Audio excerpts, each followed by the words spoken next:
Together today, this morning, well, evening for some of you, at a moment of crisis.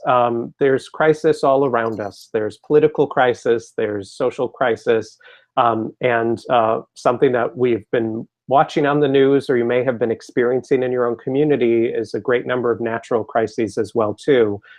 We have many family and friends of the Ed Collab, of this gathering day, that themselves are without power, or are right now trying to rebuild, or are supporting their communities and doing the same thing.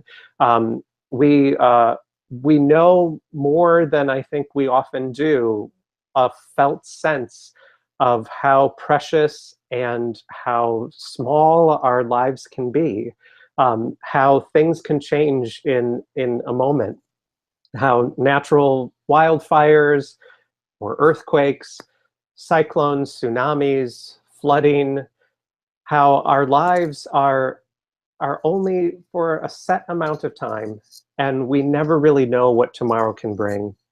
And the images on the news, or the sense that you feel yourselves, for those of you that are looking for family, or supporting family, or working towards your community, rebuilding, you probably have that sense. We, in my family, we have family in Puerto Rico that we still have not heard from, though we are assuming no news is good news, as I know many of you likely are holding on to that same feeling too for loved ones. We also have friends and family, many that I've spoken to over the last several weeks, who have been helping to rebuild in Houston, or are supporting folks in the Caribbean, or they themselves are worried about family in Florida. It's a challenging, difficult time, because we're so hyper aware and feel that feeling of what it means to be lucky to be alive, to have the gift of being alive. And today at the gathering, it's always about celebrating literacy. It always is about studying the ways that we work together to support our profession and our children, but possibly in a really visceral way, more than in the past. It's also a time where we can decide today, what do you want to do with that precious life that you have, with this moment that you have? And it's a choice. It's a choice that every one of our presenters today is making in a big, bold way through this incredible set of sessions.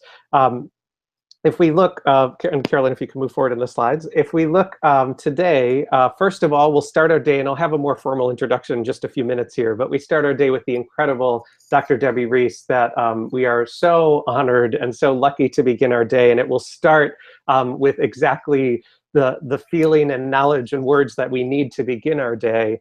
And I'll introduce her more formally in a bit, but just to say up front, if you're looking for people who are taking this precious life that we have and doing all they can with it, Dr. Debbie Reese is exactly one of those people. Then we also today are ending our day, and you can move to the next one, please, Carolyn. We're ending our day with, oh, excuse me, I should say, I'm following along with slides, as you are too. How today works: if you are new to the Ed Collab Gathering, all of the sessions are available on our website, gathering.theeducatorcollaborative.com. We see many of you already, and we ask that you continue to tweet along with us. Using the hashtag the Ed Collab Gathering is the way that you will be able to connect with and support our presenters and also talk with one another across today. The way that we use it is you can use hashtag the EdCollab Gathering all day long for anything. When you're attending individual sessions, so after the opening keynote this morning, we have all of our series of workshops.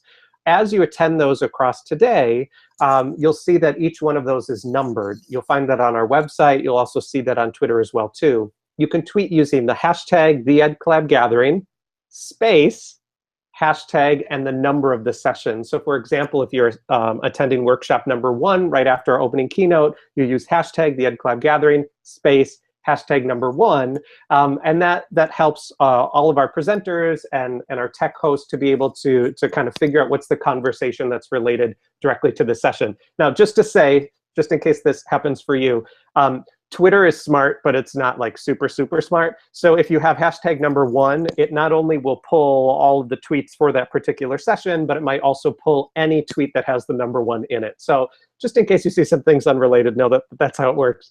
A couple of things to know as well. If you have any issues today, our website is all of our sessions today are all recorded, and so you can go back and watch anything. So if your Wi-Fi drops out, or if our website isn't working at some point, all of our sessions today are recorded and will be there through March. So if you miss something, you'll be able to see it again.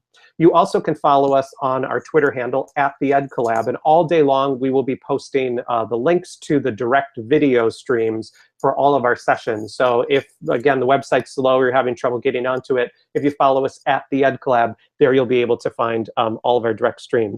So at the end of today, also another beautiful end, we will end with teaching tolerance. If you don't know teaching tolerance, it's a project of the Southern Poverty Law Center, although why wouldn't you know teaching tolerance? Of course you do.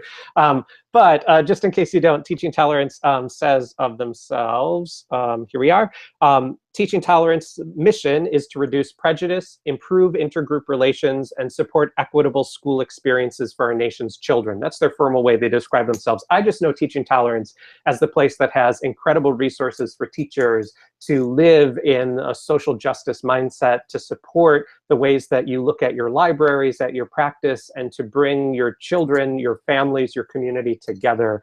We are so excited to end the day with them. Then, across the entire day, we have a full agenda. All of our sessions are incredible and amazing, and as I said, are made up of incredibly powerful people who want to make great change in the world. For example, during session 1, we have a bunch of students joining us too. We're so excited. Then a couple of fun things before we get started here. So one is, for the first time ever, we have some EdCollab cool stuff if you'd like to sport your EdCollab-iness. You can go through our website. If you click on shop, there you'll be able to see some shirts and totes and other things. What you should know about this is, one, we just think it's kind of fun, but number 2, we are doing this as a way to support all of our free and low-cost online learning that we do for all of you. Today is a free gift for all educators everywhere, and there's 2 ways that you can support us in doing that. One is to purchase a cool thing if you'd like to have it. I'm particularly drawn to the mug that we designed. I'll join you for brunch right after I finish planning children's futures. Or anything else. So that's just a fun way that you can support the EdCollab. Another way to support the EdCollab is across our this coming year, we have 2 ways that you can learn online with us. I will be discussing more of that inside of a pre-taped session that you'll see. I believe it's during session 3. It's my workshop on how to learn with the EdCollab. So you also can support our free learning days like today by joining us in More Learning, which also is super low cost too.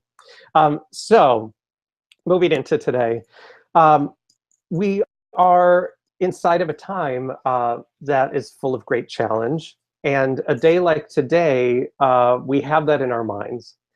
And as people who are thankfully alive, I mean, just take a moment to just breathe and just think, if you are here standing with and beside communities that need us most. And so a tradition of the EdCollab gathering, because this is a free day, is that we always, on this day, invite you to pay your joy forward. So if you are on our website, If you're on our website, or if you search gathering.theeducatorcollaborative.com/charity, either through clicking on our website or through that link, you'll go directly to our charity page. You don't pay anything to be here today. All day long is volunteer. And so we ask, if you're learning from today, if you're struck by something that someone said, if you're going to change your practice from a session you attended, if you just are so happy to be here, we ask that you take what you normally would have spent on maybe lunch at a conference or on a coffee or maybe even on a registration, and you take that and you pay it forward to charities in need. So let's look at some of those. So we always ask our opening keynote to choose a charity. And if you could go to the next slide, please, Carolyn. We always ask our opening keynote to choose a charity. And so the main charity for today that we've adopted, and we are so proud to adopt, is the Association of Tribal Archives, Libraries, and Museums. They say we are an international nonprofit organization that maintains a network of support for Indigenous programs, provides culturally relevant programming and services, encourages collaboration among tribal and non-tribal cultural institutions, and articulates contemporary issues related to developing and sustaining the cultural sovereignty of Native nations. When we asked Dr. Reese to choose a charity for us, then we asked, so why is this important to you? Why is this a place that you'd like us to rally behind today? Here's what she said. She said, the Association of Tribal Archives, Libraries, and Museums is working hard to help people think critically about information and how it's presented. Rather than repeat established patterns of depicting how Indigenous people as being of the past, ATALM centers us as people of the present and the work we can do to affirm and support tribal sovereignty. And Carolyn, if you wouldn't mind going back to the slide just before. So this is one of our main charities for today, and we ask across the day that you consider supporting ATALM. It's an organization that lives and breathes the work that Dr. Reese will share with us in just a moment. We also, on that page, have a number of other charities that are supporting the natural disasters that have happened in our world recently, and we ask you to check those out on the page and to review them. So now, by way of introduction, I have so many things to say, and I will do it really quickly, I promise you, Dr. Reese.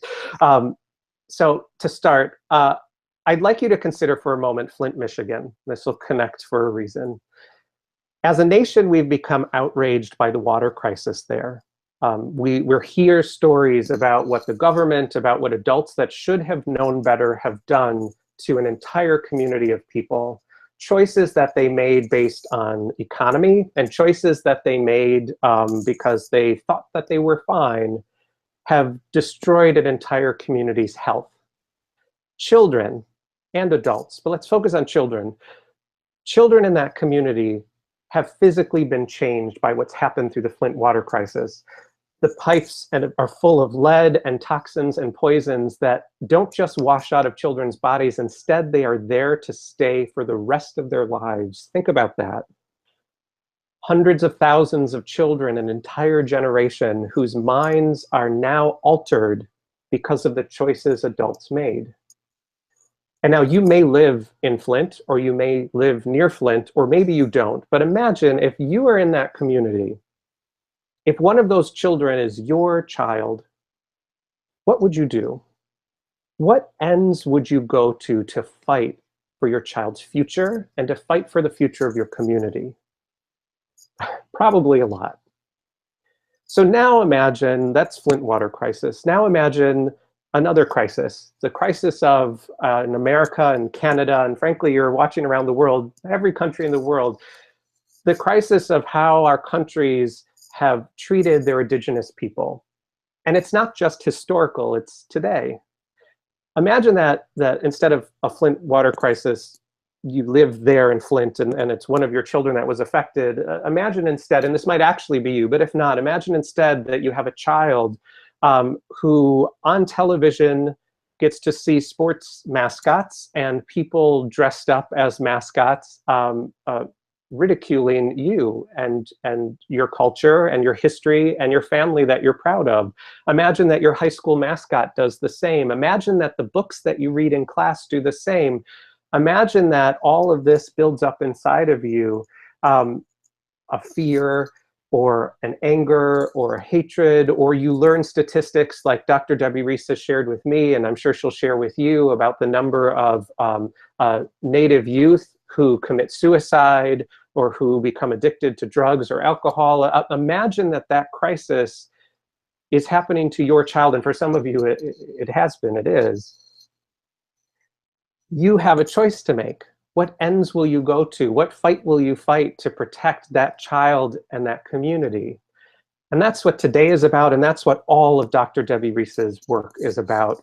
Dr. Debbie Reese is the owner and author of American Indians in Children's Literature. It's an incredibly hard-hitting, powerful, amazing blog that does many things. Number one, through its research, it critiques misappropriations of Native peoples and literature, and it does so in an unabashed, I'm going to protect my child way that all of us would do the same. It also provides lists and lists and lists of incredible books, and there's not enough time for me to go over all of these, so I won't, but just incredible, incredible books that I have now made a part of my library, like John Harrington's Mission to Space. John Harrington is a Chickasaw enrolled member and was an astronaut. I did not know John Harrington's story until Dr. Debbie Reese shared it with us. Camille joins the pack in this incredible book, I'm Not a Number, about the schools in Canada that tried to take children's history and lives away. And it's an incredible, powerful, challenging picture book. And at the end, there's even some images of children in those schools. I am so honored and delighted to have Dr. Debbie Reese join us today. I know that this will be a powerful morning. If you'd like to follow her on Twitter, please do, as I do, and we will continue to tweet out her Twitter handle. And also please bookmark her blog, American Indians in Children's Literature. And so without further ado, I'd like to turn it over to you, Dr. Debbie Reese. Thank you very much for being here with us. Okay, so you see me and you hear me, yes? Yes, yes, yes, good morning. All right, I'm glad to be here. Thank you for inviting me, and I'm nervous too. Technology sometimes is our best friend, and sometimes it gives us all kinds of reasons to feel anxious. So I hope it all goes well. I was really taken and surprised and happy that you held up 3 of the books that I adore and recommend, because they do precisely what I think children's books can do.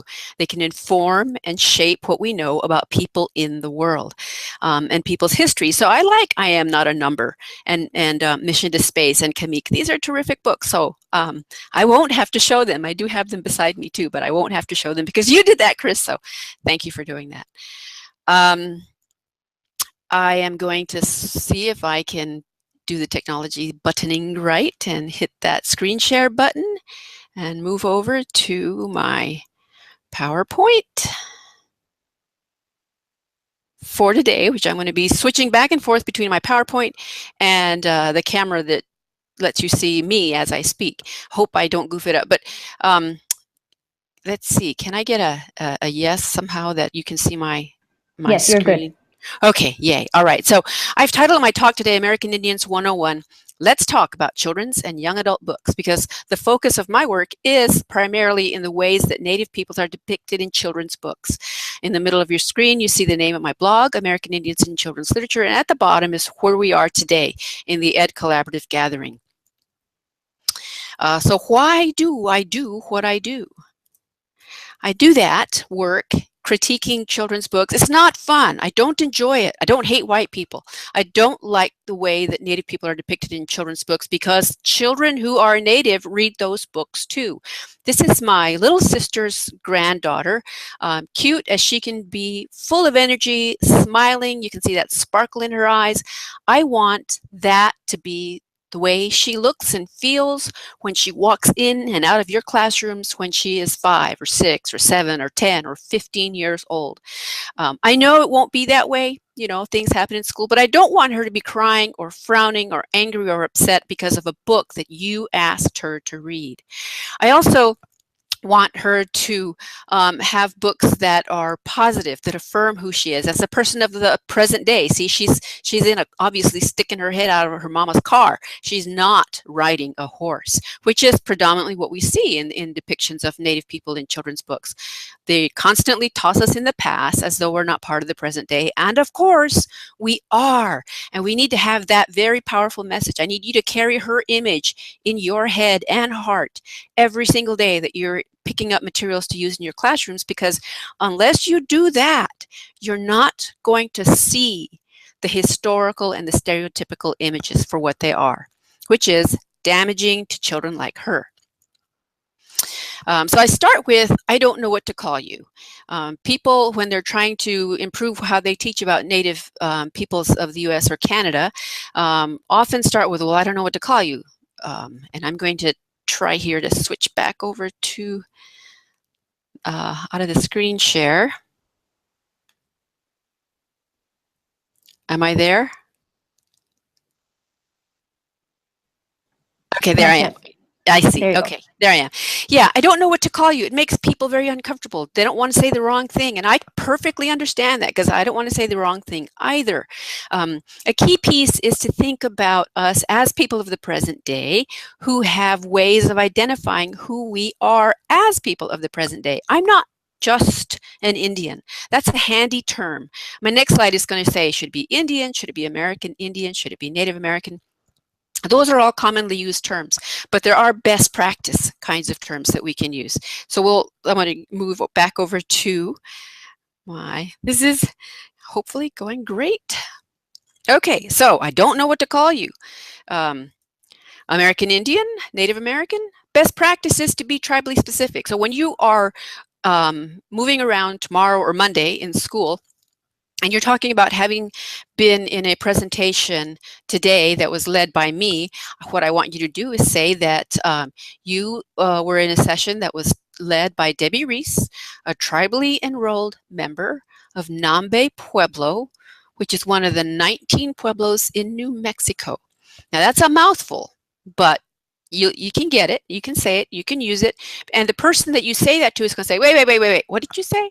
And there you have one of those things that we call in education a teaching moment, where you can share some of what you have come away with after spending this hour with me today. So labels and words that you find are highly problematic. So I want to take a quick look at words in textbooks. This is Holt's Call to Freedom. And when you flip open to the table of contents, right down there in that corner, you see pottery made by Native Americans. Now I'm going to switch back over here, because you can see that picture down in that right corner. It's pottery, but I want to say a little bit about that before we continue. All right, so that pottery in that corner is not made by Native Americans, because there is no such thing as a quote-unquote Native American.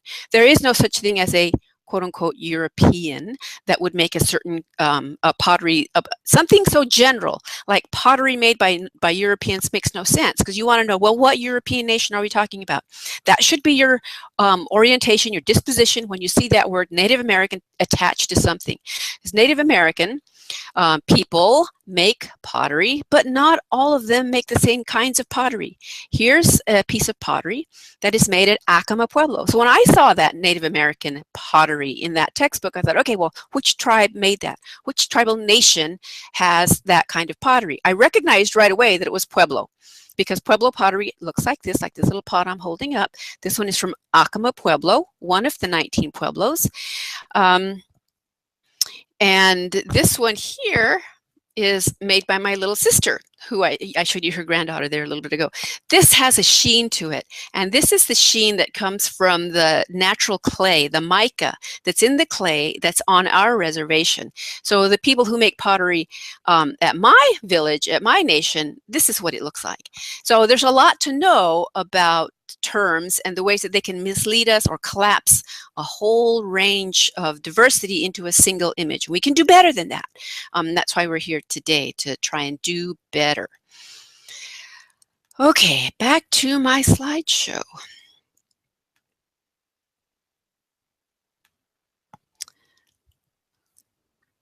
Okay, so that's what you see in a textbook. So being able to look critically at textbooks, and that's one of the things that I want people to do, is look critically at textbooks. And you can point this stuff out to kids too. Doing that takes the learning for them to a whole new level. So flipping through to section 1, most textbooks start like this: the earliest Americans. But the thing is, we never called ourselves Americans. Someone else came here, called this continent America, and then started using earliest Americans or first Americans to talk about us. That's an incorrect use of who we are. It's not right. It's not accurate. It erases our nationhood and our sovereignty. We have always been Nambe Pueblo, or Nambe Owenge, to use the complete Tewa name for who I am. The history of the different peoples in the country and how they all came to be. Oh no, that's my daughter. I'm going to have to figure out how to stop that. Ooh, I don't know how to stop it. There. My daughter calling me from Washington, D.C., where she is a lawyer, and I'll say a little bit about her in a few minutes. But anyway, so words can inadvertently erase who we are as peoples that were here before the people who came to call this eventually the United States of America were here. So looking critically at the words in textbooks is something I would like teachers to do. I'd like you to point that out. There's over 500 federally recognized nations in the United States. I'm of the group that we call Pueblo, but if you look at this map of the Pueblo people in New Mexico, you see all those little red dots there? There's 19 different Pueblos in New Mexico.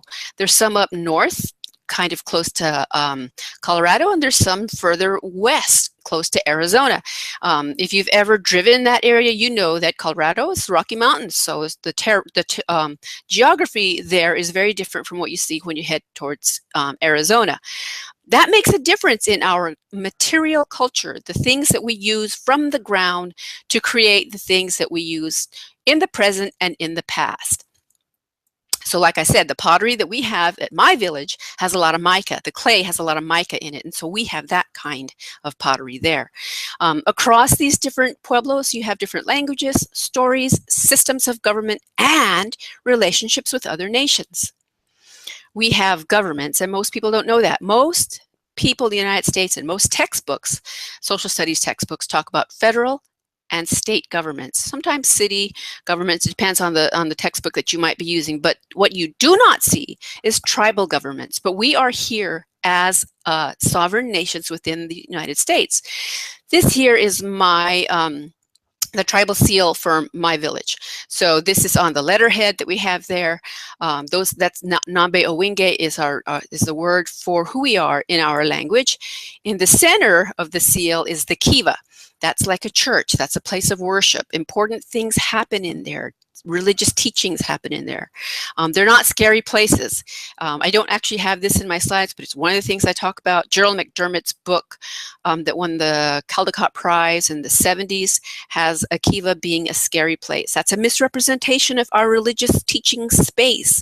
That's a problem. There's a lot of award-winning books that have those kinds of problems. So if you were going to be in New Mexico, I might say, hey, come on up and visit. I'll show you around. And you'd probably head north out of Santa Fe on the interstate, and you take 503, and then you start meandering along the river, and you're going to come to a place on the road that says you are entering the Nambe Reservation. That's important because now you are in, once you cross that sign, you are in our jurisdiction where we make the rules about how fast you can drive. If you're driving too fast, you're going to get pulled over by our tribal police and you're going to pay a ticket, and you're going to do that in our tribal judge's office, in our court offices. Most people have no idea that this even exists, and it does. And it matters tremendously to those of us who are citizens or tribal members of any of the 500 nations that are here today. What you don't see there is a flag for the state of New Mexico because our primary relationships are with the federal government and with other governments as well. The Pueblo people, being in what we now call New Mexico, had relationships with various nations of the world. The first one that we had to deal with was Spain, and then Mexico, and then, of course, the United States. Now, when the people of Spain came into our homelands, they saw that, well, you know, this is their homeland, this is their land, this is their place, they are nations. And to signify an understanding of who we were then as tribal nations, the crown of Spain gave us a cane, and that's one of the canes you see in that picture. Mexico did the same thing. When Mexico gained its independence from Spain, the Mexican heads of state recognized that we were sovereign entities and gave us another cane. And then when that part of New Mexico became part of the United States, we got another cane. That's the third one on the right, and that one is from Abraham Lincoln. So we have these three canes in every pueblo today that signify this relationship that we have had with prior nations. Those canes are kept by the existing or current or present day governor for each of the pueblos, because we do select leaders for our sovereign nations. Each time this election or appointment changes, these canes go to that next person. They are very important because of what they symbolize. There's a lot to know and understand about the nationhood or nation concept within Native peoples, and here's a really good book for that. It's called Nation to Nation, Treaties Between the United States and American Indian Nations, and it's published by the National Museum of the American Indian. So I urge you to get that. It's full of images of some of the treaties that were signed going back to pre-colonial days. A really good book for you to have. Okay, now I should switch over and talk a little bit. I'm afraid I'm going to run over time doing this. So you guys over there are going to have to help me with that. Yeah, because the switching back and forth is a new thing for me. I usually just do a straight up PowerPoint when I do webinars. But so I wanted to say a little bit about what teachers can do. It's an interesting thing that we find a reluctance in this country to pick up a book and mark in it. We have some way of thinking. We're taught, don't write in the book. I want you to write in books. I want teachers to pick up books that have problems in them. Get out a Sharpie. You know, buy some books at used book sales that you want to do this with. Get 10 copies of Little House on the Prairie. And then get out a Sharpie when you're going to show the kids what they should look at in terms of looking critically at content in a book. And then use that Sharpie to highlight passages and draw arrows pointing to those passages. Show them that books can be wrong and they can mark in books. They can state, they can speak to the text that's in front of them with their own Sharpies, with their own pencils. I think this is a really important thing that teachers can do to help kids become better users of the things that we give to them, or that they will find as they move on through their school years. People don't like that, writing in books, but I think it's a good thing to do. Okay, I guess I'm going to go back to my PowerPoint where I'm most comfortable.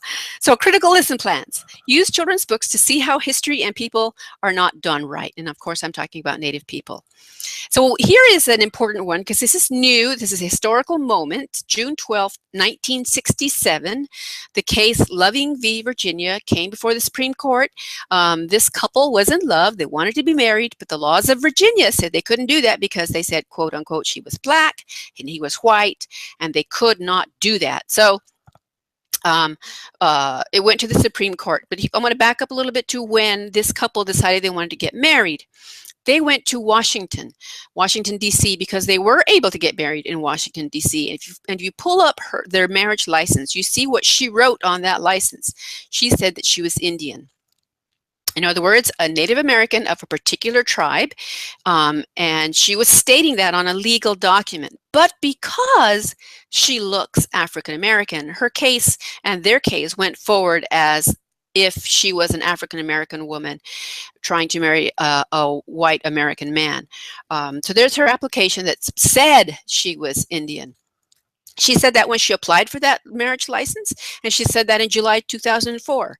I am Indian, and she said the tribal name Rappahannock. In the marriage license and in 2004, she was asserting her citizenship and the sovereignty of the Rappahannock Nation.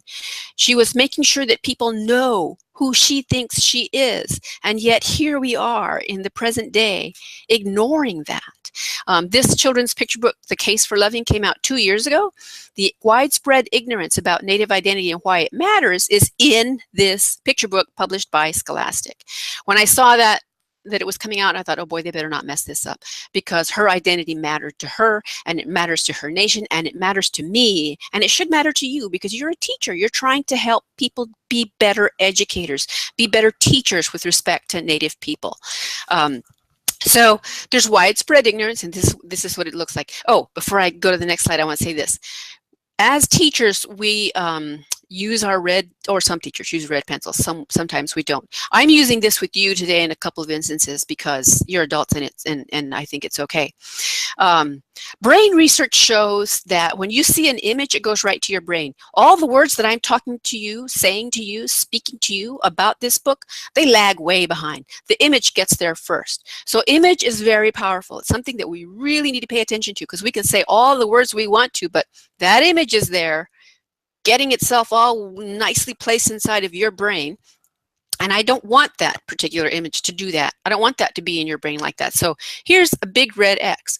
Next time you go into the bookstore and you see that book, I don't want you to just see the book cover and think, oh yeah, I think Debbie said something about that book. I want you to say, oh yeah, Debbie put that big red X on that book because something's wrong with it.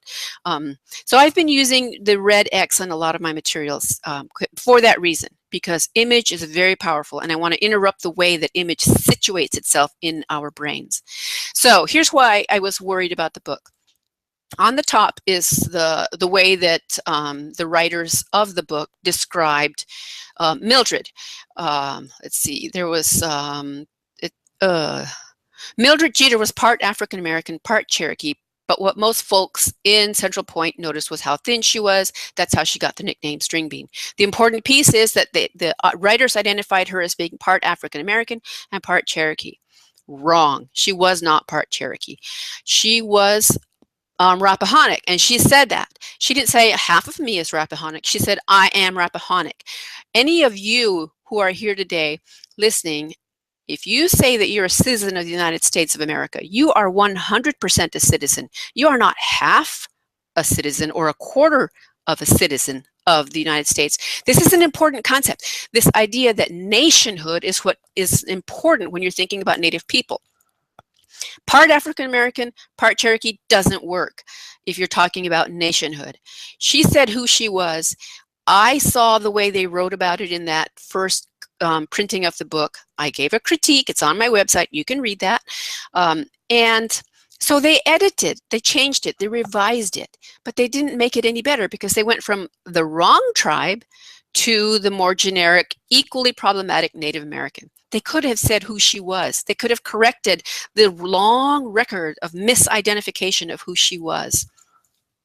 So when I think about the way that they identified her and the way that the world saw her as being quote unquote African American, I bring this idea forward that with Native people, citizenship is what matters. Appearance doesn't.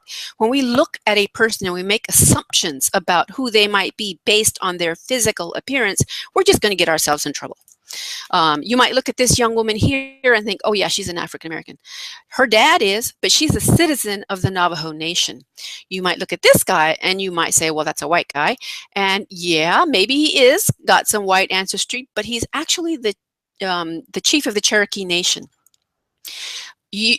Any of us here don't get to decide how a nation determines what its citizens need to be in order to be a citizen of that nation.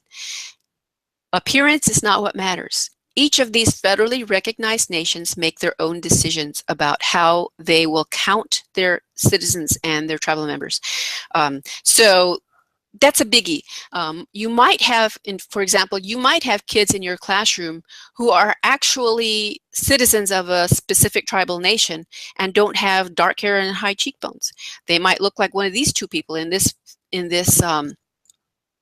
current slide, and you might not be picking up on the fact that you're probably trouncing on who they are when you talk about Native content in the curriculum that you're using. Oh, I'm going to come back over here and say a little bit about that? That's a real problem, this whole citizenship thing. I want you to, when you sign off or maybe sometime during the day, look up the Indian Child Welfare Act, because it's about a historic moment, historical time period when Native children were taken from their families and placed in non-Native homes without the permission of Native people. That was destructive to our communities, and Congress got involved and passed the Indian Child Welfare Act that said Native children cannot be adopted outside of their communities without the community's permission. So that has been in the news and something that you should know about, because what you saw on Dr. Phil, when a Cherokee child was caught in this particular court case, baby Jessica, showed how deep the ignorance is about Native people and the fact that we have determinations that we can make because of our treaty relationships with various countries. That sovereignty, that status that we have, makes a difference in adoption. You can't just adopt a Native baby. That Native baby's community or their nation has a say in what will happen with that child's adoption. These are really important concepts that we just don't learn about in school. Okay, so essential understandings. We're still here. We care about accuracy and we care about our sovereignty. So let's look at some children's books. Let's look at this data. There's a place at the University of Wisconsin called the Cooperative Children's Book Center. They maintain data on children's books that are published every year. This one is the data from 2015 shown in a graphic format. On the right, you see a white child with lots of mirrors, and on the left, you see children of color and a Native child that don't have that many mirrors. What this graphic does is pull together data, some numbers, that the CCBC collects every year and combines that with an idea of books can be mirrors, windows, and sliding glass doors. That's a metaphor that was developed by Dr. Rudine Sims Bishop. You're hearing it a lot. If you're paying any attention to children's literature today, you're hearing a lot of mirrors and doors kinds of conversations about books. That comes from an African-American scholar, and she should be credited for that idea because it has a lot of merit and it's being used a lot in current conversations. So you pull those two ideas together, and on the right you have this white child, and I'm going to show you my husband, my sweetie. That's when he was in the 3rd grade. My husband is white. He was raised in Pennsylvania, and when he was growing up, when he was like, 3rd grade, I guess, he had lots of books. He had lots of options for thinking about what he could be when he grew up or imagining his playtime. The idea is that white children have lots of mirrors. That is my husband, I guess like 45 years ago. It was the case then, and it is the case now, that there are far more books for him that function as mirrors for him than there are for the other children on the left side of this image. So you have here again Ellie, my sister's grandchild. If you're looking at all of the books that came out in 2015, 0.9% of them reflect her or possibly reflect her. I take a deep dive in this data. Of those 0.9% books that came out in 2015, half of them were not any good. What the data that is generated from CCBC is just data. It isn't qualitative or analyses that are done of the content of the books themselves. So that would be 0.4% of the books that came out in that year that would accurately reflect Ellie's life as a child of the present day. That has to change, and that can change because teachers have so much power to affect change in how people think about others, and you have also a lot of power to change what comes out in the marketplace. I don't know if you know that, I think it was in the early 90s, teachers started writing to the Crayola company because children were using the Indian red crayon to color worksheets of Native people, and that was racist. They recognized it as racist, so Crayola changed the name of the crayon. Teachers can mobilize and make change happen. So what I want for Ellie is books like these ones by Cynthia. This is Cynthia Leitich Smith. She's a Muskogee Creek writer. This is her book, Jingle Dancer. And in here, she talks about nationhood. This is the author's note that's in her book. In this story, Jenna's a member of the Muskogee Creek Nation. Bingo. And she's also of Ojibwe or Chippewa Anishinaabe descent. So in this author's note, you can find information that will help you develop a lesson plan that does far more than show Native peoples as a people of the past, as a culture without a nation. That nation is key to who we are, and I'm going to say that again and again. And there's Jenna right there. And the cool thing about this is that's Jenna in the present day, wearing jeans and tennis shoes, walking down the street. She's not riding a horse. She's not wearing moccasins. She's a kid of the present day, because we are people of the present day, and we wear traditional clothing sometimes in certain places, but for the most part, we are just wearing the same kinds of things that most people wear. This is Tim Tingle. Here's his How I Became a Ghost. It's a Trail of Tears story about the Choctaw Nation. Tim is Choctaw, and when he opens his book, Chapter 1, Talking Ghost, Choctaw Nation, the word nation is right there at the start of it, because going back to 1830, people then were using the word nation.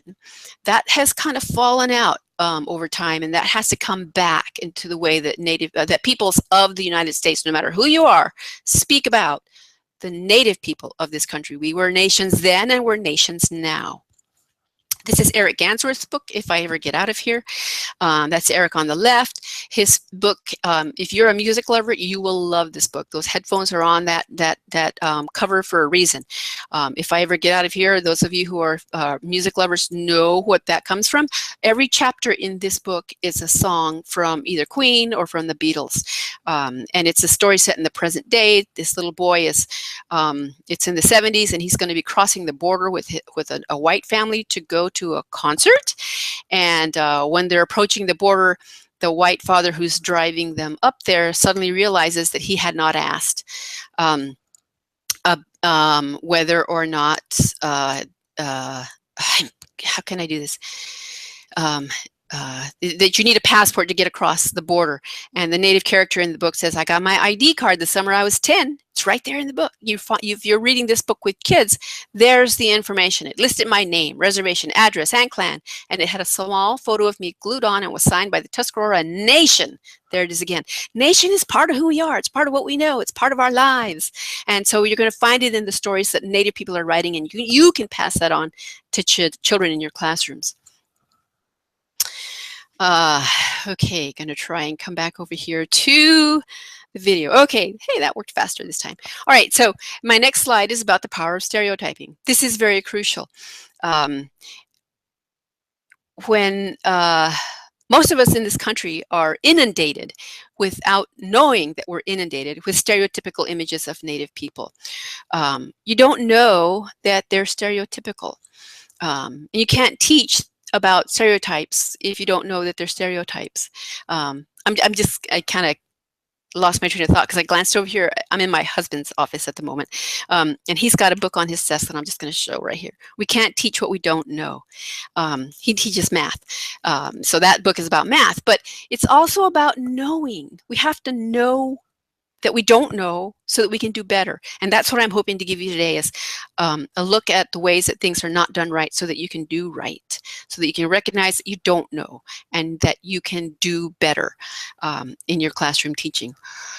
Oh, Carolyn, I see a note here that I have 15 minutes left. Is that, and that was 20 minutes ago. I don't know. Tell me right now, how much time do I have? 15 minutes. Okay. All right. I might not come back live because I want to try and get through my slides. I think that's important. Okay. So one of the things that we have heard is that when teachers are using books like the ones that I recommend that have us set in the present day, where kids are riding bicycles, going to school on a school bus, Native kids are, you will often hear a kid saying, but there's no Indians in this book. And that shows the power of stereotyping, because this is what they think is Indian. The next series of slides, and it matters. This is an article that you should all download. It's on the internet. You can find it, of warrior chiefs and Indian princesses. It is a research article that documented the harm that is done to Native and non-Native children by stereotyping stereotypical images. The images that were used when they did this particular study are mascots, but they're also used Pocahontas from the Disney film. So look for this article and download it because it's a crucial one for you to understand the damage that is being done with stereotypes. And you don't want to bring that damage into your classroom. You want to stop that. So of course, mascots. This is Chief Linawick, who used to dance at the University of Illinois. He's not there anymore. I'm part of the reason he's not there anymore. Native people are saying no to mascots. You should say that too. Don't try to tell us that we should feel honored by that, because it's not honoring anyone to use stereotypical imagery of us. Toys. The kids in your classrooms have toys like this, and they get even more exposure when they're tied to a movie like the Disney Lone Ranger movie that came out. This is a set of Lego toys that are full of stereotypes. Peter Pan. Oh my goodness, I just realized I'm really going all out on Disney. Peter Pan has a lot of stereotypical images in there that people kind of tend to ignore. Native people don't ignore them. Those things are doing harm to our children and to non-Native children as well. In the grocery store, you're all walking through the aisles and you don't see these things, but we do. There's Calumet double-acting baking powder with a stereotypical image on that, and Land O'Lakes butter, that Indian maiden is on that. There's a lot of things out there. That's just kind of in the environment. When we start talking about books, popular ones that you can get at Kmart and Walmart and Target and all those department stores. This is a dearly loved figure. It's Clifford the Big Red Dog, but what happened to his happy-go-lucky face? Oh, right. Can't be happy-go-lucky if you're being an Indian. You got to be stern. Got to be wearing feathers. Got to have face paint. All of that is stereotypical. And I'd be willing to bet if I could ask his name just went right out of my head. The person who drew this picture, if I could ask him, so what's that? What's going on with Clifford's paw there? I would bet he's about to say how, because in popular culture, people think that's how Native people say hello. That's another stereotypical kind of thing that floats out there about who we are. And here is another image from a popular book. This is Grizzly Bob from Berenstain Bears Go to Camp. So you see this kind of imagery a lot, this big headdress and this feathers and moccasins and all of that. And it's generally stereotypical. There's generally nothing around this kind of imagery to say, what nation are we talking about? Does anybody wear things like that? And the answer is yes. But you need to know that you don't know so that you can ask the question in the first place. Who uses clothing like this? We see these in message books. This is Brother Eagle, Sister Sky. And this is one of the most popular out there that just makes Native people crazy, because it's supposed to be about Chief Seattle. Supposed to be his speech. It's not. One thing is that you see throughout the book Plains Indians, and Chief Seattle was of one of the Northwest Coast tribes. So why are we using Plains Indian imagery for something that supposedly was said by Chief Seattle? That's a problem. There's many other problems with this. If you're looking at the image on the right, you can see through that Indian, suggesting that Native people don't exist anymore. That white family, yeah, they're right there. Can't see through them. They're in the present day. Gosh, Indians are such good people for helping all the white people in the world know how to do good things. That's why people like this book. We're like the conscience of America in terms of taking care of the land. Fact is, there's a lot of problems with this book. I've written about that. You can find it on my site. I can read books. This one is one that I read when I was a little kid. Danny and the Dinosaurs. If you have that in your classroom or the library in your school, you'll find it. But here we have stereotypes. When you get to page 6, he saw Indians, he saw bears, he saw Eskimos. That's stereotypical information. Classic books like Little House on the Prairie, lots to say about that. If you did a close look at Little House on the Prairie, and we could do I usually do this like an hour and a half kind of a session on Little House on the Prairie. What's the point of view? What is it telling us about Native peoples? Are the facts right is what I want teachers to do with books like that. And I don't want you to actually use Little House on the Prairie in a school classroom. I want you to rip the chapters apart and do something more critical with it. But you got to start with the facts about what we're talking about with that period of history. Indian Territory was created in 1804. In 1830, the Indian Removal Act was passed, and that removal happened. It was happening over a long period of time. And by 1845, almost 100,000 Choctaw, Cherokee, Chickasaw, Creek, Seminoles, and Osages were living in that place called Indian Territory. And then 19 years later, Laura Ingalls was born, and Charles moves his family to Indian Territory in 1868 when she was 2 years old. The Indians that were living there, the native peoples that had been moved there, had built schools, had built towns. They had adopted, by 1845, they had adopted a lot of the kinds of things that European Americans brought to this continent.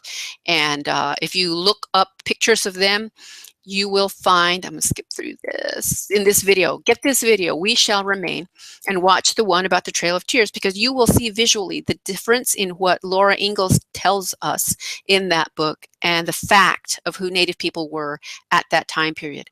Her book is taught in 3rd grade classrooms across the country. It's in the national curriculum in China, and it's so wrong. It misrepresents Native people and what was going on at that time period. So I really would like that book to just go away, not be used in classrooms, that it be used in teacher education programs to understand point of view and bias and how that can damage what children know about Native peoples. A quick tip, look out for words like squaw and papoose. You'll see them all over the place. I actually had someone write to me and say, I need your help. I already talked to another squaw. So she was thinking of me as a squaw, not as a woman.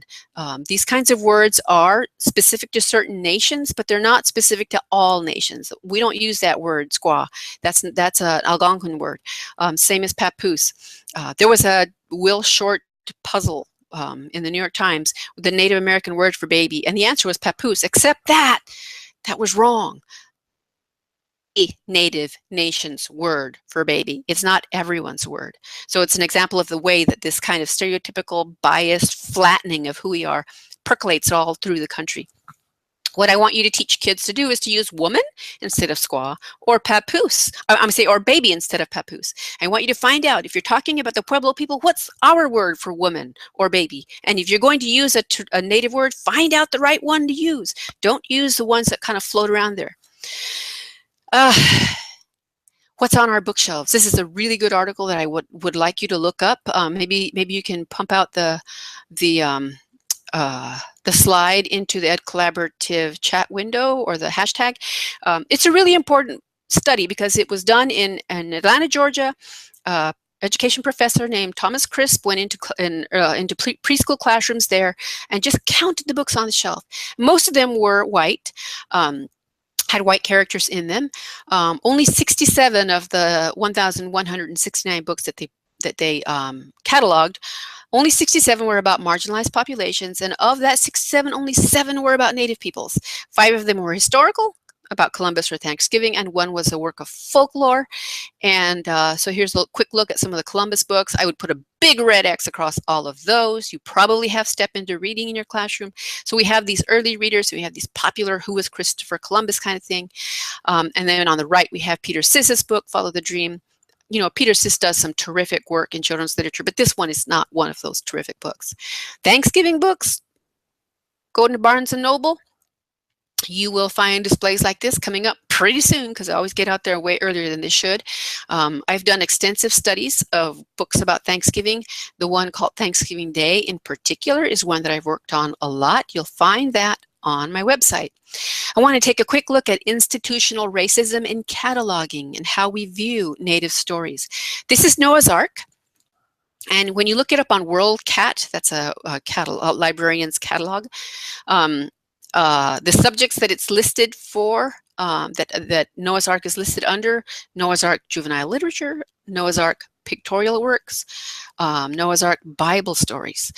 So we get a sense that this Bible stories in particular is an important story. We know that. But when we look at the way that Native stories that have meaning to Native people who tell them are categorized, we see something different.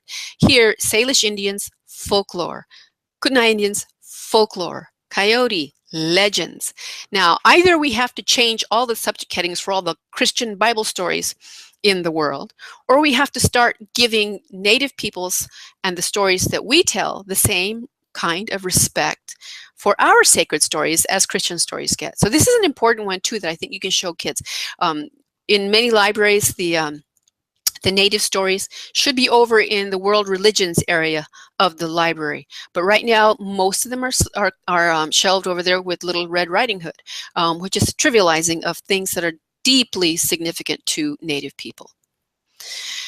Lots of information to share. National Congress of American Indians, look this up online. You will find this booklet on their website under their publications tab.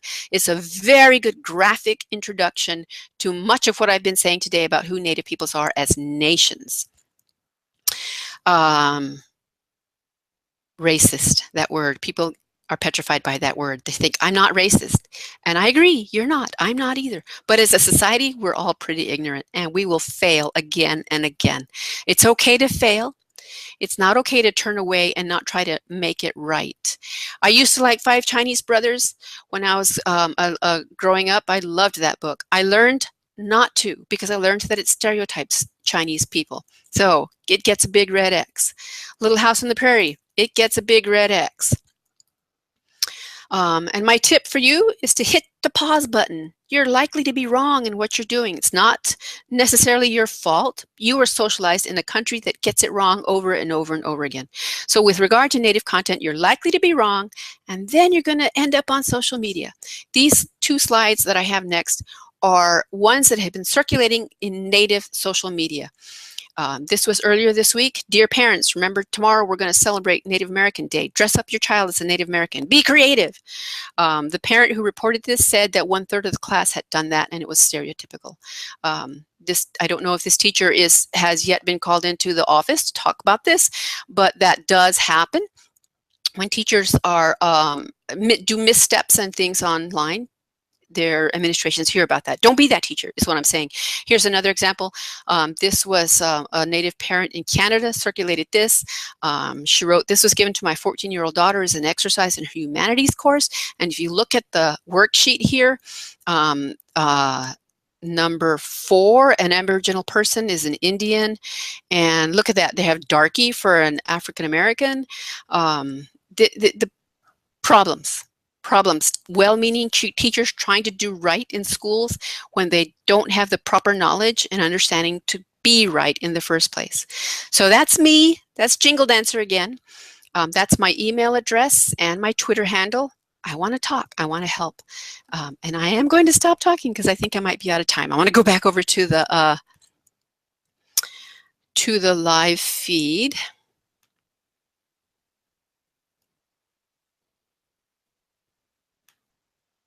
Okay, there we are. All right. Am I out of time? Shall I stop? Well, we'd like to have you talk all day, actually. But if there's any last thoughts, we have a few minutes if you'd like. Okay, yeah, I have the couple things that I had set aside here. That was tough. Going back and forth is hard. I'm sweating it up over here. we are so grateful for your sweating, I have to tell you.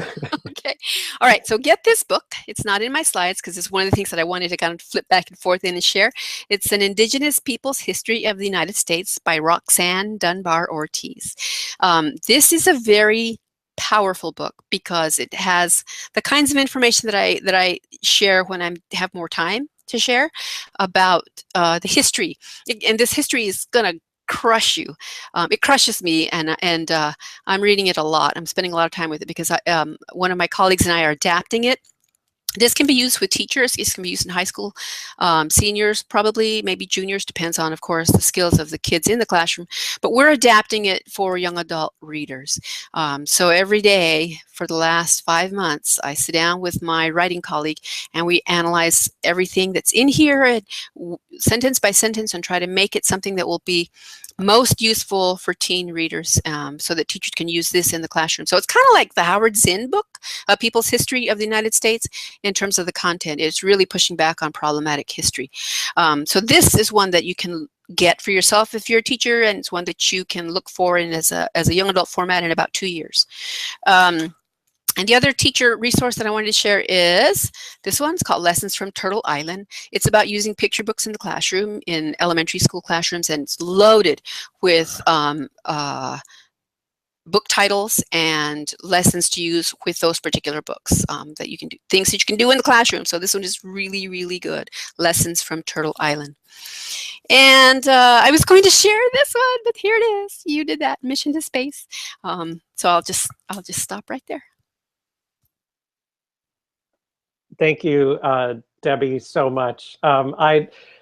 Honestly, just a big round of applause. We can't hear it because we're all on technology, but Twitter, I've been getting text messages, just your message, your voice. I appreciate so much, and it's one of the big reasons we're so happy to have you here, that as you're talking, so many things that I know all of us, and myself included, we were saying, oh my gosh, I never thought of that. Wow, I didn't know that. And a few things I just want to reflect on. One is your line, you need to know what you don't know. And you've done that for so many of us this morning. And thank you. And like I tweeted, I have Land O'Lakes butter in my refrigerator. That is what we have bought. And now I know better, and now I will do better. And that will include talking to my kids about why we're not going to have it anymore, taking it out of our refrigerator, and also writing a letter to the company. Right. And we'll do more. And it's only because of you. So to all of you, right now, if you feel inspired, if you feel worried, if you feel ashamed that you've made some mistake, that's okay to feel bad, but what's more important is that you act. I had a very long and gracious Twitter conversation over direct message with Debbie several months ago, and in it, one of the things she said is, we have to fight like hell. She said, you have to fight like hell. We all have to fight like hell. Children's lives depend on it. And that's what we need to do with our one precious life that we have right now. So just one more time, thank you so much for being with us. Thanks for having me. And I guess I'll close with, I've been forefronting, emphasizing Native children throughout my presentation. But children who are not Native, they're the ones that grow up to be the gatekeepers in Congress and in publishing houses. And if they grow up ignorant, then we're letting a cycle go on uninterrupted. So yeah, we have to fight like hell. We have to break that cycle. So thank you for having me. And I hope people will write to me and come to my site. Yes, please do. And to that point, earlier I said the Flint water crisis. You have to imagine, as Debbie's been sharing with us, because I own Land O'Lakes butter. I didn't know about the Loving's background. I didn't know so much. My kids have those textbooks, those textbooks about New York State that say Native Americans in it. Now I know better because I've engaged with Debbie's work, because I'm listening, because I love her site, because I follow her on Twitter.